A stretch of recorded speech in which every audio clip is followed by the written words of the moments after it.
this morning I am having tea. Here's my little blue willow teacup that my son's former girlfriend bought me when she was in England. Here's my teapot in my tea cozy. Show you my teapot. It's orange. I have a red one too. I love my teapots. Hi, welcome. Hi, Alicia from Canada. Nice. Tennessee. Yeah, hi, Christina. Good to see you this morning.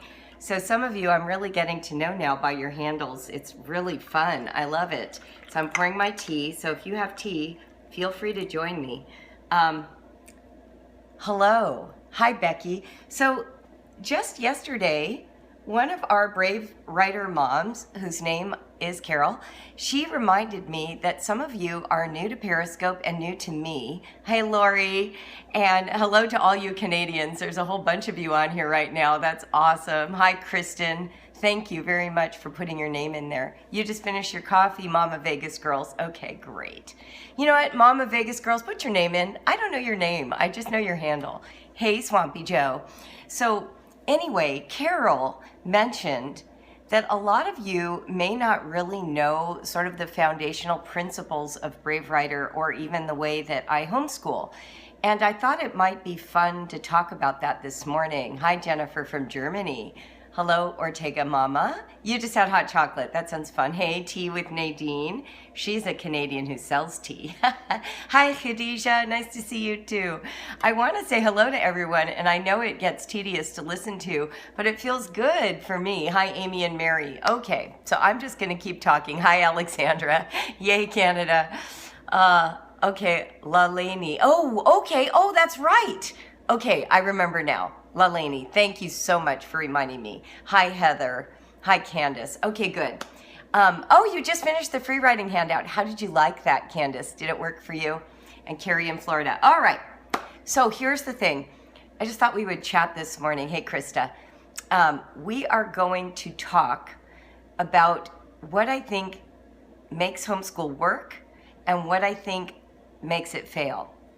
And basically, this is just one of those talks where you can hop in at any time with a question. If you want to run down a rabbit trail or ask me something, I'm happy to answer it. But what I want to do first is just talk a little bit about a foundation. I thought Carol was right about that. I didn't do any preparation. You can tell I have no makeup on except lipstick and my hair is still bedhead. Okay, so this is just Julie in the raw with her tea talking about homeschool. Okay. And I'm not going to make any major pronouncements. The first thing you need to know is that, hey ho, yes, Julie in the raw, exactly. So what you need to know first is that I do believe a variety of methods achieve education. There isn't just one style of homeschooling that's going to produce an educated, full-grown, responsible adult. Okay, there isn't. I've watched too many kinds of educations turn people into those adults, okay? I have friends whose kids go to public school and those kids have turned out beautifully. I know some unschooling families that have turned out children that are remarkable. I also know kids who have been in public school or homeschool who absolutely should be in the opposite thing. They've got like a mom or a dad that is creating a lot of chaos in the family or abuse, and they shouldn't be around each other all day. And then other kids who are failing in public school who need a parent to rescue them and give them that kind of devoted attention that only they can get in homeschool. So part of what I want you to hear before I lay this foundation is that the educational methodology to me is just a tool. It isn't the reason you homeschool, okay? In other words, the educational methodologies vary in their effects on children. And it isn't because of the methodology only. So when we look at some of our homeschool forebears, like John Holt, who started the whole thing, or you look at some of your favorite classical education leaders, or a curriculum that you love, these are not, they are not foolproof. They do not produce human beings. What produces a quality adult and has been shown culture to culture and throughout time, not something that is just a fad today. Yes, you just said it. It comes down to parenting and relationships. It comes down to the culture of the family. And you can mitigate a lot of problems in a family, absolutely, and still produce great homeschoolers. I've seen single parents do a great job with homeschooling. I've seen parents do a great job with homeschooling where one parent is sort of AWOL or travels a lot. I'm not here to promote the ideal two-parent family that has always gotten along great, okay? Because that's just not real life. It's not real life. In fact, the vast majority of marriages go through a very turbulent period, even the good ones, because life is challenging. And when you've got a house full of kids and payments to make and career moves to decide, you are going to meet with an amazing amount of challenge that is going to create friction and turbulence for everyone. For you, for your spouse, for your kids, even if you have a great marriage, even if your kids and you get along. So just know that challenge and struggle are coming for you if you haven't found that out yet. If you're still in your idealistic late 20s and early 30s, I'm just here to be like the big foreshadowing in a movie. Challenge is coming for you. And it might come in the form of illness or a car accident. It might come in the form of a parent who gets Alzheimer's and suddenly you're in charge of that whole process. And it can come in your marriage. That is not only just life, it is life for homeschoolers. And I say that, yeah, I think it comes in the 40s. The 40s are challenging. They were for me. Not everyone goes through it in their 40s though. I have a friend who definitely hit the same wall as me in her 30s, and we're very close, and we have gone through that sort of journey together. I want you to know this. Homeschooling can be, however, a fabulous way to get through some of those challenges. And so let's start there. Let's start with the idea that homeschooling is a great way to set a family culture. It's a way to bond to one another, to hold to each other, to create a kind of community with each other that can withstand even the hardest stuff. But there are some key components to that culture that need to be in place. Oh, look at you guys. You're all sharing like crazy. I didn't even tell you to do that. Thank you. If you want to share the broadcast, you swipe right on iPhone, up on the Android, tap the share button, and you decide who to share with. Thank you. That's very sweet. So let me say this. The culture of your family sets the trajectory for your future, even when there are families that are going through struggle. Now, I guess it's become a little catchphrase or quote from one of my scopes because I keep seeing it show up.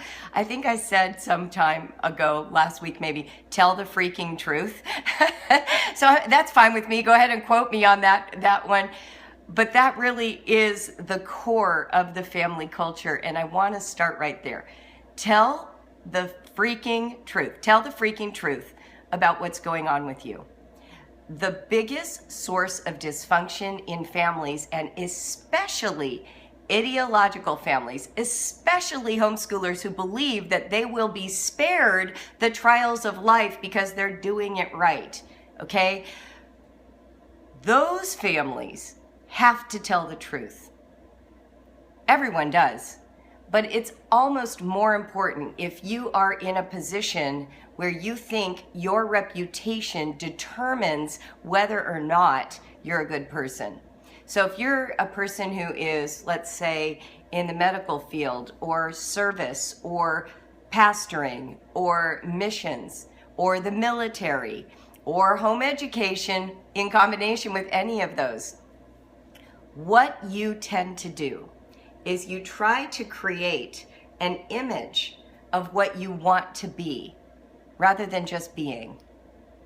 So the danger is you are trying to promote an image.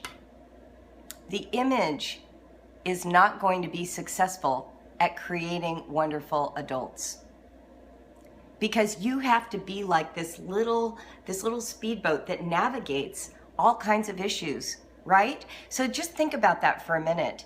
If your goal is to prove that homeschooling is successful, what happens if one of your kids is failing? Tell me the answer to that while I sip my tea.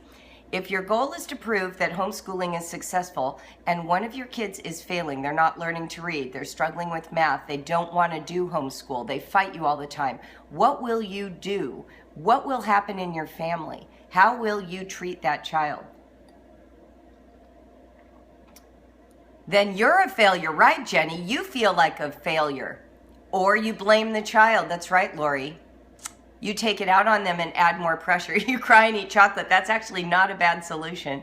You crash and burn like you are right now. This is happening in your home. You feel doomed to fail. You burn out. You struggle. You blame. Blame is huge. That's right. You get depressed. These are all true. Because why? Now let's just look at this for a minute. Why would you get depressed? We have nothing that we need from our children. Mom guilt, all of the above. Caught in unrealistic expectations, you hide. So what would happen if the illusion you are trying to promote shatters? What would happen to you?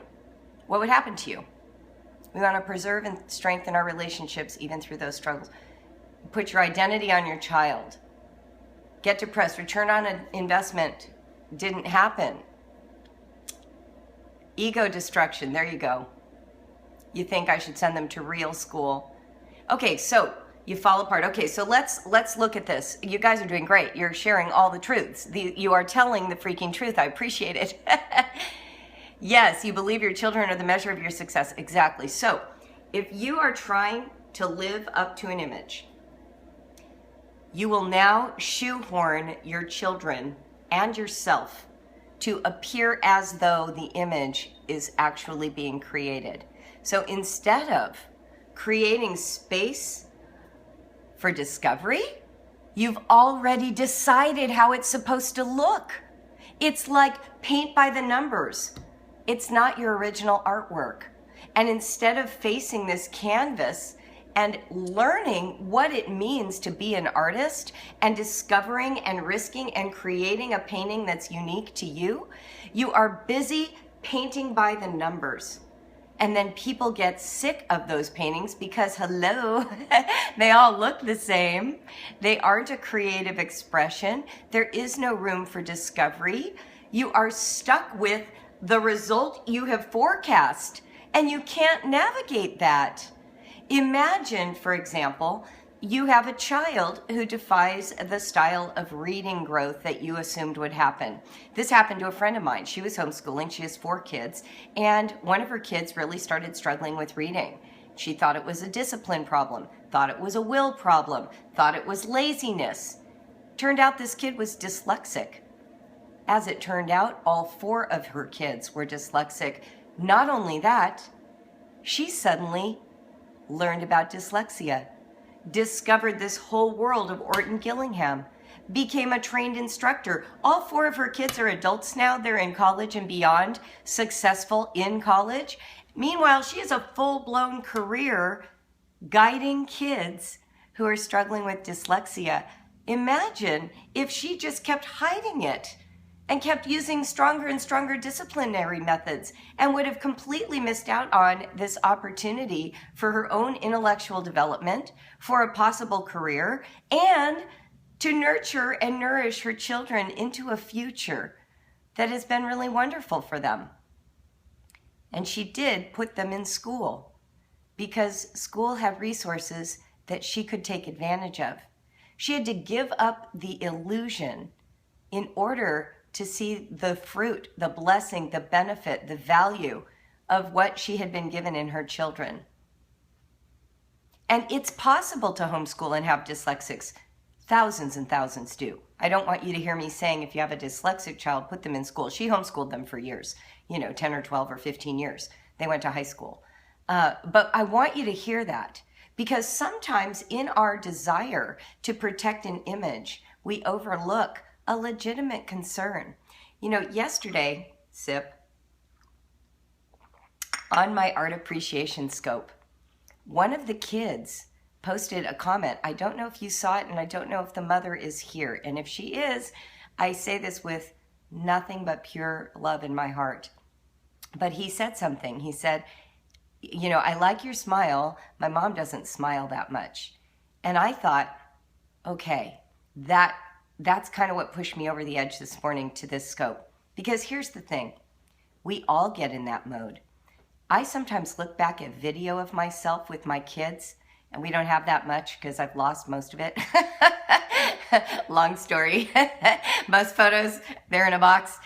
I noticed that in videos, I look tense. I don't always look happy. Do you know, I look more happy today than I looked for a lot of years. It's not that I wasn't a fun mom. I think I was a pretty fun mom. But I also carried this underlying, like